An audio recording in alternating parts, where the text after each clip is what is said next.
इसमें औषधियों का वर्णन प्रचुर मात्रा में प्राप्त होता है। हमारे जितने भी औषधियों का निर्माण होता है वह आयुर्वेद के आधार पर ही होता है। ये शरीर माध्यम खलु धर्म साधनम, ये वाक्य कालिदास जी का है। इसमें इसका तात्पर्य यह है कि शरीर ही सभी धर्म का, सभी कर्म का साधन है। शरीर ही नहीं रहेगा तो हम अपने धर्म कर्म को, नित्य कर्म को कैसे कर सकते हैं। इसीलिए शरीर का होना जरूरी है और शरीर का स्वस्थ होना जरूरी है। और स्वस्थता के लिए जो हमें जब उत्पन्न होते हैं, जब पैदा होते हैं, उस समय से ही हमारे शरीर में व्याधियाँ लगी रहती है, घिरी रहती है। उन व्याधियों को दूर करने के लिए उस जन्म से पहले से ही वनस्पतियों का प्रादुर्भाव हो चुका है कि हमें किसी प्रकार की कोई परेशानी हो तो हम औषधि का सहारा ले सकते हैं। स्वस्थ शरीर ही धर्म एवं कर्म का साधन है। स्वस्थ रहने के लिए हमें ऋग्वेद का, उपवेद, आयुर्वेद ग्रंथ का अवलोकन कर उसके अनुसार अपनी जीवन शैली बनाने का प्रयत्न करना चाहिए। आयुर्वेद चिकित्सा शास्त्र का प्राचीन ग्रंथ है। चिकित्सा जगत में जो कुछ भी ज्ञान है उसका मूल कहीं न कहीं आयुर्वेद है। व्याधियों की चिकित्सा आयुर्वेद द्वारा ही संभव है। अतः यह शास्त्र हमारे जीवन का अभिन्न अंग है। औषधियों की उत्पत्ति और वृद्धि का कारण जो है वह वर्षा है। वर्षा से ही औषधियाँ उत्पन्न होती हैं। अतः जीवलोक को औषधियों का पिता कहा गया है और भूमि को उत्पन्न होने के कारण भूमि को माता कहा गया है। अथर्ववेद में वर्णित है, माता भूमि पुत्रो अहम पृथिव्याः। पृथ्वी पे ही सारे औषधियाँ उत्पन्न होती हैं। वैसे तो औषधियाँ पर्वतों पर, समतल भूमि पर, नदी तालाबों के साथ समुद्र के अंदर भी प्राप्त होती हैं। कुछ औषधियाँ भूमि से खोद कर भी निकाली जाती हैं। प्राकृतिक औषधियों में प्रकृति के जो सूर्य, चंद्र, जल, अग्नि, वायु, ये स्वयं औषधि रूप हैं। किसी को शीत की परेशानी हो जाए तो वह धूप का सेवन करता है, सूर्य का सेवन करता है। यदि हम सुबह प्रातः काल उठ के सूर्य की किरणों को अपने सीने पे लगाते हैं तो सीने के अनेक बीमारियों को दूर किया जा सकता है उससे। इस प्रकार से जो है इसके आधार पर जो है सूर्य चिकित्सा, जल चिकित्सा आदि वेदों का विस्तृत वर्णन है। हमें अधिक ज्वर हो जाता है तो उसको कपड़े में जल भिगा करके, कपड़े को भिगा करके जल में और शरीर पर रखते हैं। फिर वो उस जल से धीरे धीरे वह ज्वर नष्ट होता है धीरे धीरे। इसी प्रकार जल चिकित्सा, सूर्य चिकित्सा, अनेक प्राकृतिक चिकित्सा का भी वर्णन है इसमें। औषधियों के अनेक अर्थ दिए गए हैं। इसमें सायणाचार्य की व्युत्पत्ति है, ओषः पाका आसु धीयते इति औषधयः। जिनके फल पकते हैं उन्हें औषधि कहते हैं। शतपथ ब्राह्मण में भी औषधियों को दोषनाशक कहा गया है। औषधियों में दोष नाशन की शक्ति विद्यमान रहती है और यह वातावरण के प्रदूषण को नष्ट करती है। औषधियों के मुख्य दो भेद हैं और इनके भी दो भेद होने से 4 प्रकार के भेद हो जाते हैं। औषधि का मुख्य जो 2 भेद है वह वनस्पति और औषधि है। वृक्षों के लिए वनस्पति और छोटे पौधों के लिए औषधि शब्द का प्रयोग किया जाता है।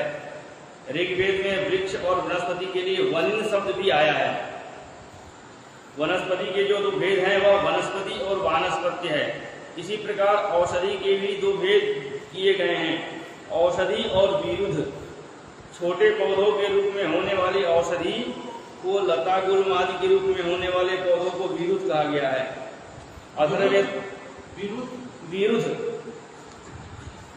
अथर्ववेद में इन चार भेदों का उल्लेख है। वेदों और ब्राह्मण ग्रंथों में वनस्पतियों के पर्यायवाची शब्दों का विस्तृत उल्लेख मिलता है। ऐतरेय ब्राह्मण में एक महत्वपूर्ण बात कही गई है कि वनस्पतियां ही प्राण हैं। वनस्पति मनुष्य मात्र को प्राण शक्ति प्रदान करती हैं। अतः जो औषधियां हैं वह प्राण स्वरूप हैं। इसलिए मानव जाति की रक्षा के लिए वृक्षों और वनस्पतियों की रक्षा करना अनिवार्य है। प्राणियों के जन्म के साथ ही रोग भी जन्म लेता है। इसलिए सृष्टिकर्ता ने प्राणियों के जन्म के पूर्व ही सृष्टि के प्रारंभ में वनस्पतियों की उत्पत्ति की थी, जिससे जन्म के साथ ही औषधि के रूप में वनस्पतियों के अंगों का प्रयोग किया जा सके। पशु पक्षी औषधि वनस्पतियों का स्वयं ही सेवन करके स्वस्थ रहते हैं। ईश्वर ने यह ज्ञान उनमें कूद कूद कर भरा है, पर मानव में यह परख नहीं हो पाता है, जिससे इसका ज्ञान उनको अर्जित करके तब प्रयोग में लाना पड़ता है। देखते हैं कि जो सामान्य रूप से कुत्ते इत्यादि, बिल्ली इत्यादि के लिए जो है उनको कोई परेशानी होती है तो अपना उपचार स्वयं कर लेती है। प्राणी मात्र के लिए जो है हमको जानकारी नहीं है, ज्ञान नहीं है, डॉक्टर के पास जाते हैं। हम लोगों को भी यदि कुछ वनस्पतियों का, औषधियों का ज्ञान होता तो हम लोग सामान्य चिकित्सा कर सकते थे। जिससे सामान्य चिकित्सा नहीं करने के कारण ही वह रोग बृहद रूप का बड़ा आकार ले लेता है, जिसके कारण वह बड़ी बड़ी बीमारियां होती हैं। यदि हम छोटी सी परेशानी में उन वनस्पतियों का उपयोग करें तो हमें बड़ी बीमारी होगी ही नहीं। इस प्रकार से जो है वनस्पतियों की पहचान, उनके स्वरूप, गुण, धर्म का ज्ञान करना, उपलब्ध स्थान एवं प्रयोग आदि ही समय संभव है। जड़ी बूटी जो वनस्पति है उस चिकित्सा का एक ऐसा माध्यम है जो सस्ती एवं सुलभ है। जो रोग कंपनियों की दवाओं से ठीक नहीं होता है उसे जड़ी बूटियों से समूल नष्ट किया जा सकता है। रामायण, महाभारत आदि अनेक प्राचीन पुराण ग्रंथों में भी जड़ी बूटियों के प्रयोग से मृत अवस्था में पहुंचे व्यक्ति को जीवित करने का अनेक प्रसंग प्राप्त होते हैं। लक्ष्मण जब लंका में मूर्छित हो जाते हैं तब हनुमान जी संजीवनी ले आते हैं। अर्थात अपने देश के वन पर्वतों पर कई ऐसी जड़ी बूटियां हैं जो रोगनाशक ही नहीं बल्कि जीवनदायिनी भी हैं। वनवासी अपनी सभी बीमारियों का इलाज इन्हीं वनौषधियों से करते हैं। वनों में पाए जाने वाले पेड़ पौधों के फूल, पत्तियां, जड़ें, छाल सभी औषधि के रूप में प्रयोग किए जाते हैं और अनेक असाध्य रोगों का उपचार भी आसानी से हो जाता है। कहा जाता है कि नास्ति सस्यम अनौषधम, अर्थात ऐसी कोई मूल जड़ नहीं है, सस्य नहीं है जो औषधि नहीं है, अर्थात सभी जड़ें दवा के रूप में काम आती हैं। इसमें हमारे वेद में कौन कौन सी वनस्पतियों के क्या क्या नाम आए हुए हैं, मैं कुछ उन वनस्पतियों के नाम को बताता हूँ। जैसे अपराजिता, अपराजिता जो है वह वेद में अपराजिता शब्द आया है। अपराजिता को लौकिक भाषा में चिचिड़ा, जो भी हम मार्गी कहते हैं, वो अपराजिता, उसको अपराजिता जो है अथर्ववेद की पिपलाद शाखा में इसका उल्लेख है। अथर्व परिशिष्ट में रक्षोघ्न, नित्यादूषण, वर्चस्य औषधियों में इसका परिग्रहण किया गया है। इसके साथ ही ज्वर होने पर इसके पत्ते का रस एवं 1 चम्मच शहद के साथ दिन में 3 बार ग्रहण करने पर ज्वर की निवृत्ति हो जाती है। ज्वर नाशक कहा गया अपराजिता को। अपराजिता की पत्ती का रस 1 चम्मच रस 1 चम्मच शहद मिलाकर देने से वह ज्वर दूर होता है। इसी प्रकार अपामार्ग है। अपामार्ग यजुर्वेद और अथर्ववेद में इसका अनेक बार उल्लेख प्राप्त होता है। हिंदी में इसको चिचिड़ा या लटजीरा या चिरचिटा कहते हैं। इसका अर्थ किया है अपामार्गा अपमार्स्तु अपमजीमहे, इसके द्वारा शरीर के सारे दोषों को दूर करते हैं। यह अपामार्ग है। यजुर्वेद के अनुसार पापनाशन, विद्यानाशन, रोगनाशन, कुस्वप्ननाशन में इसका प्रयोग होता है। अपामार्ग का चूर्ण हवन बनाकर हवन करने का विधान है। अथर्ववेद के अनुसार यह अविचार कर्मों का नाशक, इंद्रिय दुर्बलता, बवासीर आदि रोगों का नाशक, विषनाशक, कृमिनाशक, रसायन के रूप में बल, वीर्य और कोष का वर्धक है। वृश्चिक दंश में इसके जड़ का लेपन लाभप्रद होता है। बिच्छू काटने पर अपामार्ग के जड़ को पीस करके उसका लेपन करने से उसमें लाभ मिलता है। अर्क, यजुर्वेद तैतृय संहिता और अथर्ववेद में इसका उल्लेख मिलता है। इसको हिंदी में आंख या मदार कहते हैं। अथर्ववेद में अर्क के मणि को वाजीकरण बताया गया है। आग की छाल को धागे में बांधकर धारण करने का से वाजीकरण होता है। इसके पत्ते, फूल और दूध का प्रयोग होता है। भाव प्रकाश निघंटु के अनुसार यह दस्तावर है। पेट साफ नहीं होने पर इसका उपयोग किया जाता है। वात, कुष्ठ, खुजली, विष, व्रण, गुल्म, बवासीर, कफ, उदर रोग और मल कृमि का नाशक है। यह अर्घ का पत्र लेपन करने से सूजन दूर होता है। ज्यादा सूजन हो वहाँ अर्घ के मदार के पत्ते को घी में गर्म करके उसको बांधने से उससे लाभ मिलता है। अर्घ पुष्प बलत्कारक एवं पाचक है। यह खांसी में भी लाभप्रद है। भगंदर रोग में भी इसके दूध का प्रयोग होता है। इसका दूध अतिरेचक है। जो दांत हिल रहे हों इसको निकालने के लिए रुई में अर्घ का दूध उस दांत पर लगाने से सुलभता से वह निकल जाता है। दांत में दर्द हो तो मरार के दूध का रस, मरार के दूध को रुई में वहां पर लगा कर रख करके दांत के नीचे रख दें तो वो रात में रख दें, सुबह वो आराम से दांत हिल करके निकल जाएगा अपने आप। दांत दर्द भी दूर होता है इससे।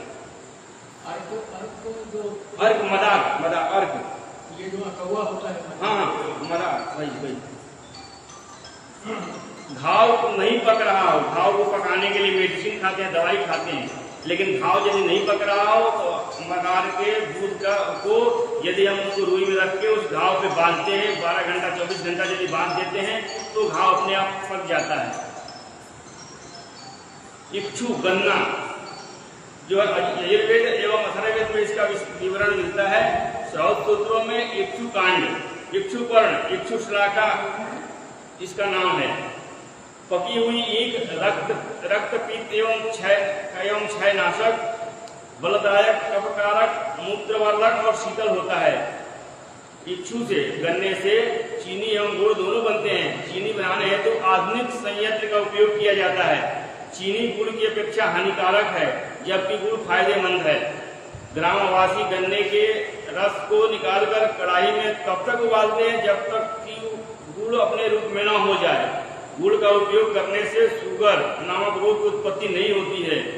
गले में खराश आदि होने पर गर्मी में शीतल जल एवं सर्दी में उष्ण जल से एक चम्मच के बराबर गुड़ खाने से उपरोक्त विकार दूर होते हैं। गले में खराश इत्यादि हो, प्राचीन काल में परंपरा रही, कोई कहीं से भी आता और धूप से गर्मी में तो गुड़ और जल जरूर देते थे, क्योंकि गुड़ जो है गले खराश को दूर करता है और इसके साथ साथ जो है रक्त शोधक भी है।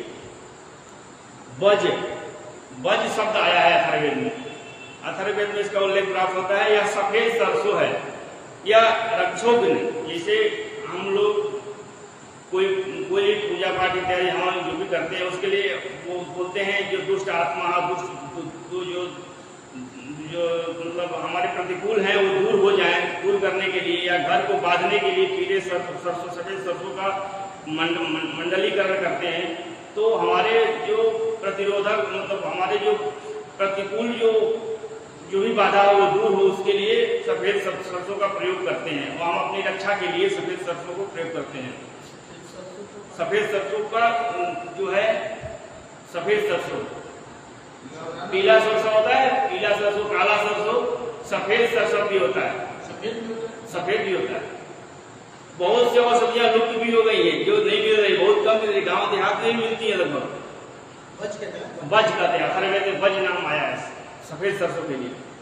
यह रक्षोघ्न, कुष्ठनाशक, गर्भरक्षक और ये है इसका नाम, इसका प्रयोग किया जाता है इसमें। ये पिंग शब्द आया, पिंग। गुड़ को शुगर नाशक बताया है। गुड़ से शुगर नहीं होता है, गुड़ खाने से शुगर नहीं होता है। चीनी खाने से शुगर होता है, लेकिन गुड़ खाने से यदि आजीवन गुड़ खाते रहें तो उससे शुगर नहीं होगा।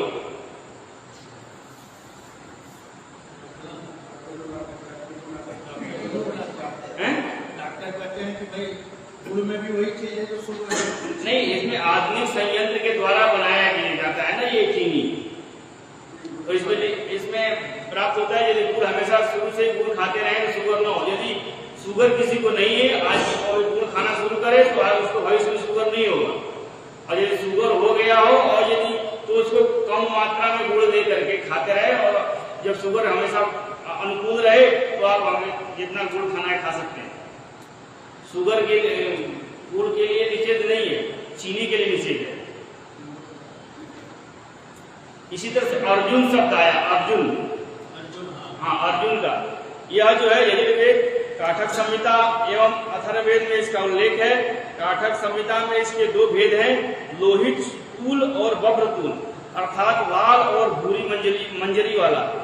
भाव प्रकाश ने घंटों के अनुसार इसकी छाल का क्वाथ हृदय रोगों में, अश्मरी पथरी में सेव्य है। हृदय रोगों में और पथरी में इसके छाल का काढ़ा बना के लेते हैं। अर्जुन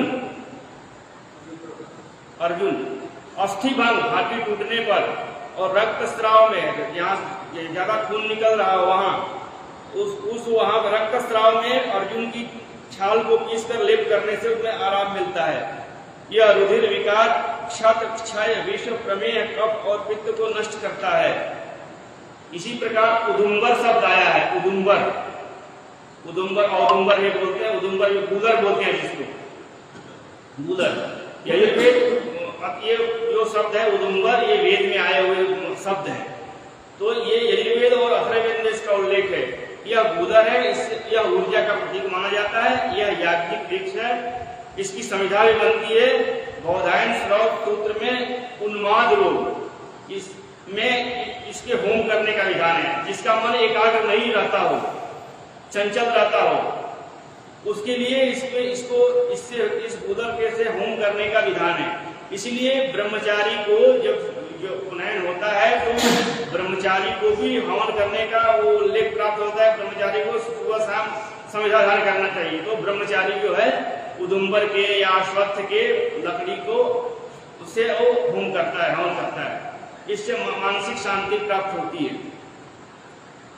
इसमें अथर्ववेद में के 14 मंत्रों में औदुम्बर मणि का महात्म्य है। यदि उन्माद रोग इत्यादि हुआ हो तो उसकी शांति के लिए वो उदुम्बर के लकड़ी को, ताबीज जिसको आप बोलते हैं, पहले के समय में या अभी भी गांव देहात में किसी को कोई बीमारी हो जाती है तो ताबीज बांधते हैं, रक्षा बांधते हैं, कोई औषधि का जड़ लेकर के बांधते हैं। उनका मानना ये होता है कि जब औषधियों से लाभ हो सकता है तो उसके ताबीज उसको बांधने से, अपने पास रखने से उसको लाभ मिल सकता है। इस उद्देश्य से उसको प्रार्थना करके, औषधियों में प्रार्थना करके तब उगाने का विधान होता है। हम यदि औषधि लाते हैं, हम आजकल जो कोई परेशानी होती है, व्याधि होती है, तो हम डॉक्टर के यहाँ जाते हैं, दवाई लेके शुरू कर देते हैं। औषधियों से प्रार्थना की गई है। हमारे शास्त्र में प्रार्थना की गई है। औषधि सेवन का भी विधान बताया गया है। ये नहीं कहीं भी कैसी भी औषधि खा ले, उसकी मात्रा और इत्यादि के बारे में औषधि से प्रार्थना भी की गई कि हे औषधि त्रायस्वम, मुझे मेरी रक्षा करो, त्रायस्वम, मेरी रक्षा करो, औषधियों से प्रार्थना करके। और जो ताबीज इत्यादि बांधते हैं और रक्षा देते हैं, उसको वही वो जो जाकर एक दिन उसको औषधियों से प्रार्थना करते हैं कि मैं हम कार्य हेतु मैं कल आपको आके ले जाऊंगा, उसके लिए आप रक्षा करिए, उसको लाभ पहुंचाइए। ऐसा प्रार्थना करके तब औषधियों को लिया जाता है। ये नहीं कि कहीं कभी भी चलते, और उसका समय होता है, समय का भी महत्व होता है। इसी प्रकार जो है बभ्रू शब्द आया है। बभ्रू शब्द अथर्ववेद में उल्लेख है। यह सहस्त्रपर्णी या शंखपुष्पी का विशेषण है। शंखपुष्पी भी कहते हैं इसको। शंखपुष्पी के 3 भेद हैं, श्वेत पुष्पी, रक्त पुष्पी और नील पुष्पी। किंतु शंखपुष्पी से श्वेत पुष्पी का ग्रहण किया जाता है। यह दस्तावर, मेधा के लिए हितकर, बल और अग्निवर्धक है। यह मानसिक रोगों के कुष्ठ, कृमि और विष को नष्ट करती है। यह रसायन है और स्नायु तंतुओं के लिए लाभकर है। इसका रस उन्माद, दुर्बलता और गंडमाला में लाभदायक है। गंडमाला तो थायराइड के लिए भी शंखपुष्पी को उपयोग किया जाता है। ये न्यग्रोध शब्द आया है। न्यग्रोध यजुर्वेद एवं अथर्ववेद में इसका उल्लेख है। यह वट या बड़ वृक्ष है। इसकी डालियां नीचे आकर जमीन में फिर वृक्ष के रूप में धारण कर लेती है, अतः यह न्यग्रोध है। यह व्रण रोग को दूर करता है। आम, रक्तादिसार, खूनी पेचिश, सुजाक, शुक्र छेड़ता में प्रयुक्त होता है। हाथ पैर फटने पर इसके दूध का प्रलेप हितकर होता है। यह दांत दर्द की औषधि है। जो बट वृक्ष है, जो पैर फट जाते हैं, उसमें बट का दूध लगाने से, जो आजकल हम लोग क्रेक मलहम इत्यादि लगाते हैं, क्रीम लगाते हैं, उसकी कोई आवश्यकता नहीं है। और बट वृक्ष का दूध जो लगाएं तो जो पैर का फटना है वो दूर हो सकता है।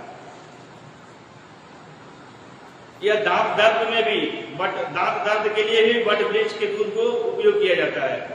खल्व शब्द आया है, यजुर्वेद और अथर्ववेद में इसका उल्लेख है। इसको चना कहते हैं। चना आप लोग जानते ही हैं, यह उबाले हुए एवं भिगे हुए चने पित्त और कफ को नष्ट करते हैं, अर्थात यह कफ पित्त के नाशक हैं। उबाले हुए कि बनाए हुए? उबाले हुए भी, उबाल के चना खाने से भी वो कफ पित्त को नष्ट करता है। और पेट के लिए जो है भून करके उसका सत्तू बना करके, भून करके चूर्ण बना करके उसे नमक इत्यादि डाल करके पीने से पेट के लिए भी वो लाभप्रद होता है। इसी प्रकार पुनर्नवा शब्द आया है, अथर्ववेद में इसका उल्लेख है। यह गर्मी में सूख जाती है और बरसात में पानी पड़ते ही पुनः हरी हो जाती है, इसीलिए इसका नाम पुनर्नवा है। यह सफेद और लाल दो प्रकार की होती है। यह शोथहर है।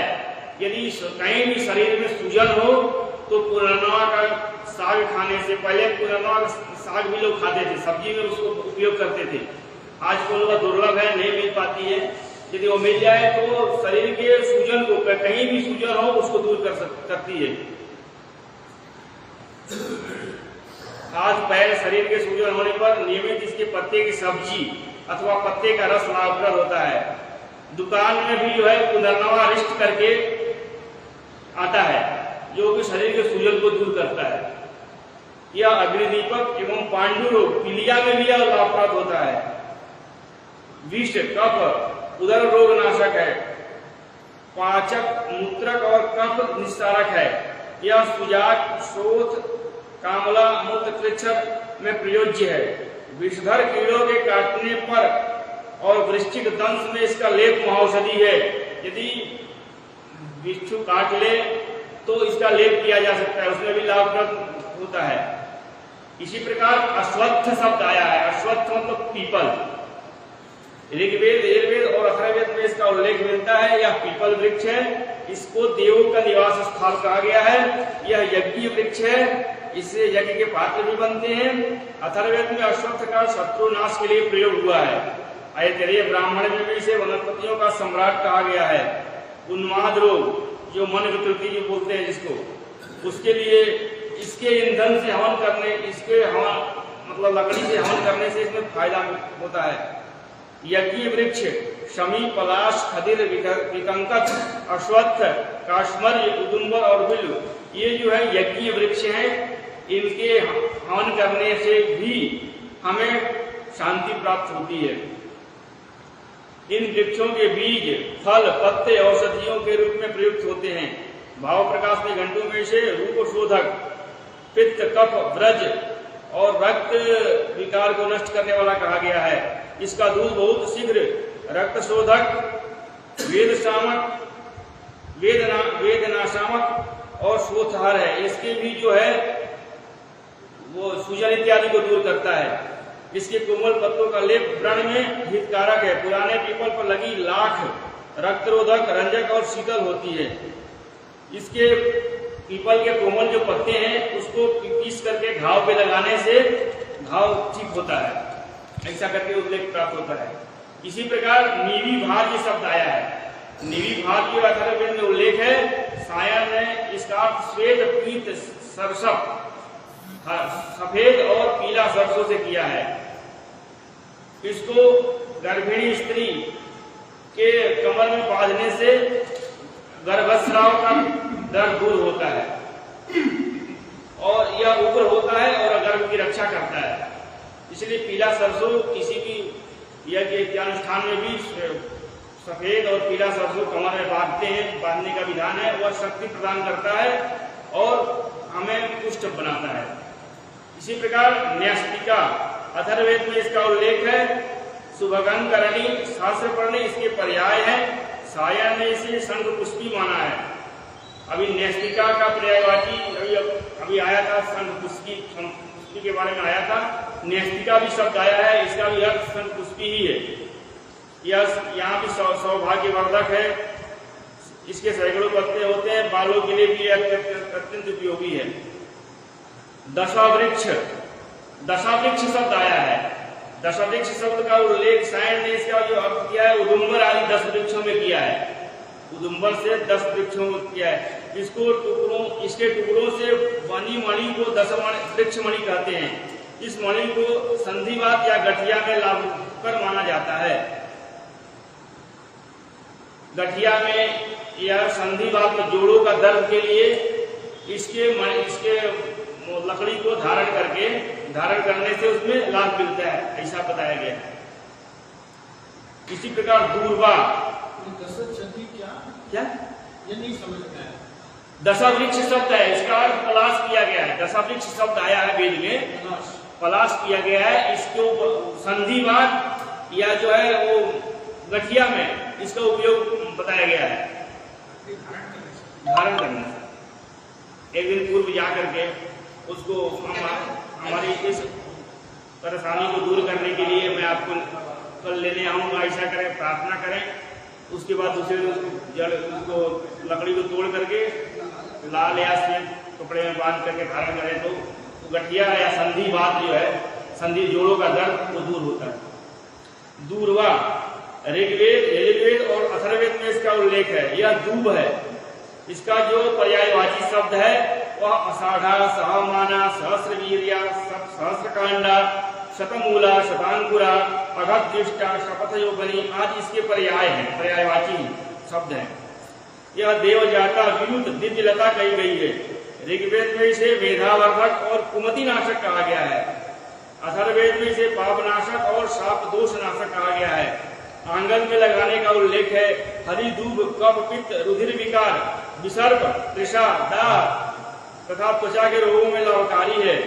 पाश्चात्य मत के अनुसार उल्टी रोकने के लिए उसके रस को पिलाया जाता है। बौन रोकने के लिए, उल्टी बार बार उल्टी ये सामान हो, उल्टी आ रही हो तो उसके लिए हम अंग्रेजी दवाई लेते हैं कि हरी दूब का रस मिल जाए तो उसको 1-2 चम्मच पिए तो उससे उसको लाभ मिल सकता है। मूत्र कारक होने से मूत्र कृच्छा रोग में भी सेवन योग्य है। पीला पेशाब होता हो, रुक के पेशाब होता हो, पेशाब में कोई परेशानी हो तो दूर्वा का रस पीने से उसमें फायदा मिलता है। नाक के रक्तस्राव और शस्त्र आदि के घाव होने पर भी रक्तस्राव को रोकने के लिए प्रयुक्त होती है। कहीं कट जाने पर दूर्वा के रस को लगाने से रक्तस्राव बंद हो जाता है। नाक से खून आ रहा हो तो दूर्वा का रस को नाक में डालने से वह बंद हो जाता है। और कहीं चोट लग गई हो, घाव, खून निकल रहा हो तो वहां दूर्वा का रस लगाने से दूर्वा का रस से रक्तस्राव बंद होता है। इसी प्रकार जो है अतिविद्ध भेषजी शब्द आया है। अतिविद्ध भेषजी, इसमें अथर्ववेद में इसका उल्लेख है। यह पिप्पली का पर्यायवाची शब्द है। पीपल जिसको बोलते हैं, काला काला होता है जो शीतोपराधी चूर्ण में जो डाल बनाते हैं पीपल। ये पीपल वृक्ष नहीं, पीपल करके आता है औषधि रूप में। हाँ, वो उसका जो है इस सूत्र में इसे क्षिप्त भेषजी, पिप्पली, वाचीकृत भेषजी कहा गया है। सायन से धनुर्वात, आक्षेपक आदि समस्त बाधा व्याधि को खिलाने में भी का विधान किया है। कौशिक सूत्र में मेधा वृद्धि के लिए कुछ अन्य औषधियों के साथ इसका सेवन करने का विधान है। आक्षेपक रोगों में भी इसे प्रयोग किया जाता है। अथर्व परिशिष्ट में दंडमाला में भैक्षज्य गण में पठित है। यह थायराइड में भी पीपल का चूर्ण देने से लाभ मिलता है। वात विकार में केशव पद्धति के मत से प्रयोग किया जाता है। शीतोपराधी चूर्ण में इसका प्रयोग होता है। भाव प्रकाश निघंटु में से श्वास, खांसी, ज्वर, कुष्ठ, प्रमेह, गुल्म, लिहाशूल और आम बात को नष्ट करने वाला बताया गया है। शहद के साथ पीपल खाने से कफ का हरण होता है, बुद्धि का विकास होता है, श्वास, खांसी का हरण होता है। जीर्ण ज्वर एवं मंदाग्नि में पीपल गुड़ के साथ दुगना खाना चाहिए। जितना पीपल उसका दुगना गुड़ खाने से वह जीर्ण ज्वर जो है, पुराना बुखार वह दूर होता है। गुग्गुलु शब्द आया है, गुग्गुल। तैत्तिरीय संहिता और अथर्ववेद में इसका उल्लेख प्राप्त होता है। यह यज्ञ में धूप के लिए प्रयोग होता है। अथर्ववेद का कथन है कि इसकी सुगंध जहाँ तक फैलती है वहां तक यक्ष्मा आदि नहीं होते हैं। उस यहाँ तक यक्ष्मा जो है कफ जो भी बीमारी होती है, बीमारी का नाशक, कृमि नाशक है। तो यहाँ जहाँ तक इसका जो है सुगंध पहुंचता है वहां तक के वातावरण को शुद्ध करता है। यह रक्षोग्न और कृमिनाशक है। इसी तरह बिल्व शब्द आया है। बिल्व यजुर्वेद और अथर्ववेद में इसका उल्लेख है। यह वेद है, इसको पवित्र वृक्ष माना गया है। इसकी प्रकाश से उत्पत्ति बताई गई है। पका वेद रसायन और रेचक है। यह कब्ज की उत्तम दवा है। कब्ज हो गया हो, पेट साफ नहीं हो रहा हो, तो बेल का शरबत या बेल खाने से वह पेट ठीक होता है। आधा पके हुए बेल का क्वाथ, आधा पका हुआ बेल का काढ़ा बनाने से वह दस्त आदि में उपयोगी है। पके बेल का शक्ति पके बेल जो है पेट की समस्त बीमारियों को दूर करता है। इसी तरह से जो है बांस शब्द आया है, वंश शब्द आया है। वंश उसको बांस बोलते हैं। यजुर्वेद ऋग्वेद और अथर्ववेद में इसका उल्लेख है। भाव प्रकाश की घंटों में इसके अन्य नाम दिए गए हैं। त्वक्स्रा, तृणध्वजा, शतपर्वा, वेणु, मस्कर, तेजन आदि यह पर्यायवाची शब्द है इसके। यह कंपित कुष्ठ रुधिर विकार व्रण और सूजन को नष्ट करता है। बांस के पत्ते रजस्रावकारी हैं और वंशलोचन, शक्तिप्रद, टॉनिक और शीतल है। इसका कफ रोग, क्षय, खांसी, श्वास रोग एवं ज्वर में प्रयोग होता है। इसके पत्तों का रस रक्त शोधक है। बांस के पत्तों का रस पीने से, जिसे हम लोग साफ ही पीते हैं बाजार से खरीद के खून साफ करने के लिए, तो इसके लिए बांस के पत्ते का रस पिए तो उससे रक्त साफ होता है। आश्राव भेषजम, आश्राव भेषज शब्द यह इस अथर्ववेद में इसका उल्लेख है। यह कुश का पर्यायवाची शब्द है। जैसा कि अभी हमने कहा कुश के बारे में बताया। कुश पैपलाद संहिता में इसे रोग स्थान, अश्रिक स्थान और आश्राव भेषज कहा गया है। यह रक्त शोधक है। घाव, चोट आदि पर बांधने से खून बहना रोकता है। भाव प्रकाश ने घंटों में कुश को त्रिदोषनाशक, शीतल, मूत्रकृच्छर, पथरी, मूत्राशय के रोग, प्रदर और रुधिर विकार का नाशक बताया गया है। यह जो अभी दूर्वा के बारे में बताया गया था कि दूर्वा भी जो है रक्त को रोकती है, उसी प्रकार ये कुशा भी रक्त को रोकती है। केश द्रिमणि शब्द आया है। केशवर्धनी अथर्ववेद में ये दोनों पर्यायवाची शब्द के रूप में लिखित है। केश द्रिमणि और केशवर्धनी यह बालों को बढ़ाने वाली और बालों की जड़ को मजबूत करने वाली औषधि है। यह नितत्नी औषधि है। पैपलाद संहिता में केशवर्धनी का केश बढ़ाने के अतिरिक्त पलित, बाल सफेद होना, शीर्ष रोग, खालित्य, गंजापन, जायान्य और उदर रोगों में भी इसका उपयोग बताया गया है। नितत्नी औषधि जो कि दुर्लभ है, अप्राप्त है, उसका पहचान करना मुश्किल है। इसी प्रकार उर्वारुक शब्द आया है। ऋग्वेद और अथर्ववेद में इसका उल्लेख है। यह ककड़ी और खरबूजा के लिए प्रयुक्त होता है। शिव की स्तुति वाले मंत्रों में मृत्यु के बंधन से मुक्ति के लिए इसकी उपमा दी गई है। भाव प्रकाश में कच्ची ककड़ी को शीतल, मधुर, रुचिकारक और पित्तनाशक बताया गया है। खरबूजे के गुण जो है वह मूत्रकारक, बलदायक, कुष्ठ शोधक, स्वादिष्ट, शीतल और पित्तनाशक है। इसी प्रकार क्षिप्त भेषजी शब्द आया है। अथर्ववेद में क्षिप्त भेषजी पीपल को कहा गया है। छोटी पीपली जिसको बताया उसको पीपल को कहा गया है। ये इसलिए उन्माद रोगों की चिकित्सा के लिए है। इसी प्रकार जंगीट शब्द आया है। अथर्ववेद में इसका विस्तृत उल्लेख है। इसके मणि धारण का विधान है। इसको विश्व भेषज सभी रोगों की चिकित्सा कहा गया है। इसको आयुष, कृत्यानाशक और रक्षोगुण का बताया गया है। यह आशरीक, विषरीक, बलास, पृष्ठियामय, पसती का दर्द, साल भर रहने वाले ज्वर की चिकित्सा है। विषकंभ दूषण, सहस्रवीर, तृतीयादूषण, विश्व भेषज, सहस्वान इसके पर्यायवाची शब्द हैं। यह दो प्रकार का बताया गया है। यह अरण्य, जंगली और कृषिजन्य, दारिल और दारिल के हिसाब से जंगली का अर्जुन वृक्ष से लेते हैं। अर्जुन वृक्ष को ये जो जंगिड शब्द है वेद में आया हुआ है, इसको दारिल ने और प्रोफेसर कैलंड ने जो अर्जुन वृक्ष का किया है, इसका अर्थ किया है अर्जुन वृक्ष से। इसे तारष्टाग शब्द आया इसी प्रकार। अथर्ववेद में रक्षोनाशक, दृष्टाग, सरसों की डंडी से बनी संविधाओं से यज्ञ करने का विधान है। तारष्टाग, सरसों की डंडी। इसी प्रकार पलाश शब्द आया है। पलाश, यह पलाश पर्ण है, अथर्ववेद में उल्लेख है। यह यज्ञीय वृक्ष है। इसकी परिधि और यूप बनाए जाते हैं। इससे गाढ़ा निर्यास गोद निकलता है। कौशिक सूत्र में इसे बुद्धिवर्धक बताया गया है। जलोदर में इसके लेप करने का विधान है।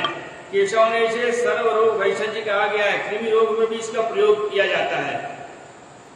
इसी प्रकार जो है पाठा शब्द आया है या पाठा शब्द, इसके दोनों नाम हैं। ऋग्वेद और अथर्ववेद में इसका उल्लेख है। ऋग्वेद में सपत्नी बाधन और वशीकरण में इसका प्रयोग किया जाता है। उत्तान वर्णा, सुभगा, देवजूता, सहमाना, सहीयसी, सहस्वती, ये इसके पर्यायवाची शब्द हैं। यह विषघ्न, रक्षोघ्न, बुद्धिवर्धक और गर्भस्थापक कही गई है।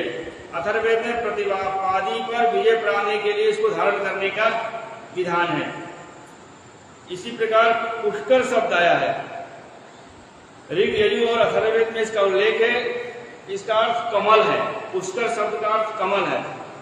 तालाब, तालाब भी अर्थ है। ऋग्वेद में कमल के मधु का वर्णन है। इससे बड़े पत्तों का भोजनादि के लिए पात्र के रूप में प्रयोग किया जाता है। भाव प्रकाश निघंटु के अनुसार यह शीतल वर्ण को उत्तम बनाने वाला, कफ, पित्त, दाह, रुचिर, थोड़ा विष और विसर्ग को नष्ट करता है। सफेद कमल शीतल, मधुर, कफ और पित्त नाशक है। पुष्कर मूल प्राप्त और कफ से होने वाले ज्वर को दूर करता है तथा शोथ, अरुचि, श्वास और पसली दर्द को दूर करता है। पुष्कर मूल और कूट के गुण प्राय समान हैं। पुष्कर मूल अभाव में कूट लिया, पुष्कर मूल के अभाव में कूट शब्द लिया जाता है।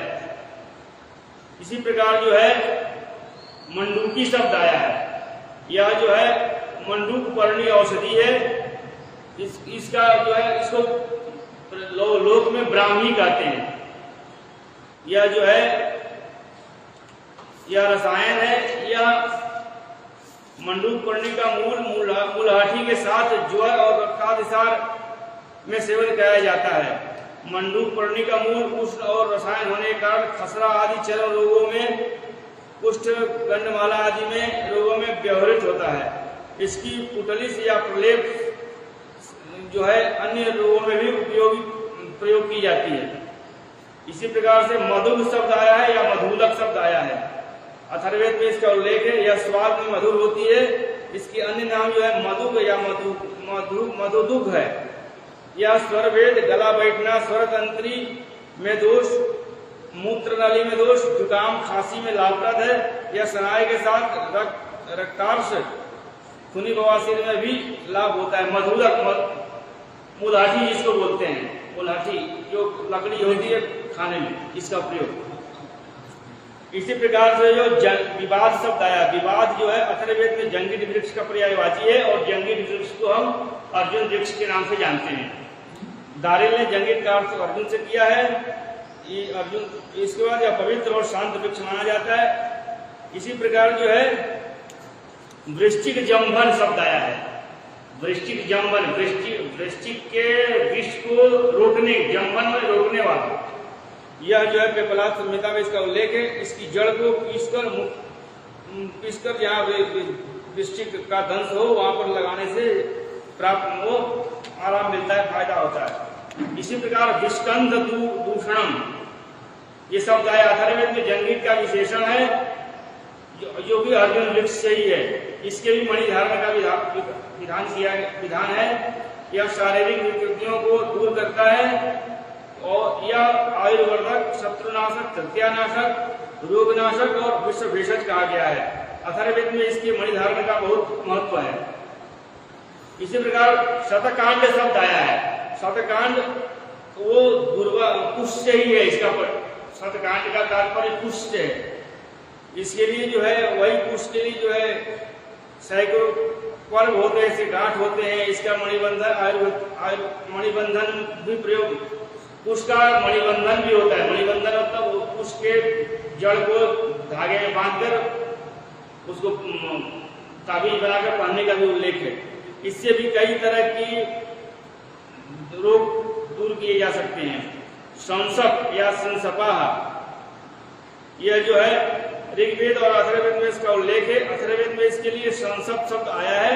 यह शीशम वृक्ष है, शीशम वृक्ष, जिसके रथ के पहिए बनाए जाते हैं। यह उष्णवीर कोढ़ श्वेत कुष्ठ व्रण दाह रक्तविकार और सूजन को दूर करता है। इसी प्रकार से जो है मैंने वेद के कुछ शब्दों को अभी आपके सामने प्रस्तुत किया। इस प्रकार से जो है अनेक शब्द प्राप्त होते हैं और अनेक जो लुप्त औषधियां हैं उनके बारे में भी वर्णन प्राप्त होता है। इस प्रकार जो है शीशम वाला एक बार फिर से बताइए। शीशम संसप या सिंसपाह,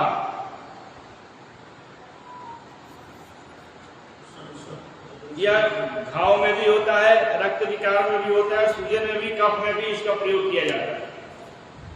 इस प्रकार वेदों में वनौषधि और उनके उपचारों का वर्णन प्राप्त होता है। अंततोगत्वा इतना ही कहना है कि औषधियां जीवन रक्षक है और चिकित्सा के प्रमुख साधन भी हैं।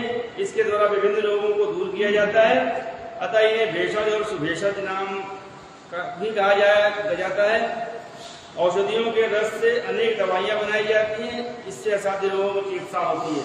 इस प्रकार से यदि हम वनौषधियों का प्रयोग करें तो हम अंग्रेजी दवाओं की आवश्यकता हमें नहीं होगी और इसलिए हम लोगों को वनौषधियों की रक्षा करनी चाहिए। और हमारे आसपास जितने भी औषधियां, लता, गुण जो भी दिखते हैं वह सब किसी न किसी काम में आते हैं, कोई निरर्थक नहीं है। हम पहचान नहीं पाते, जान नहीं पाते हैं, घास समझ के उसको फेंक देते हैं, लेकिन ऐसा नहीं है, उसमें कोई ना कोई गुण है।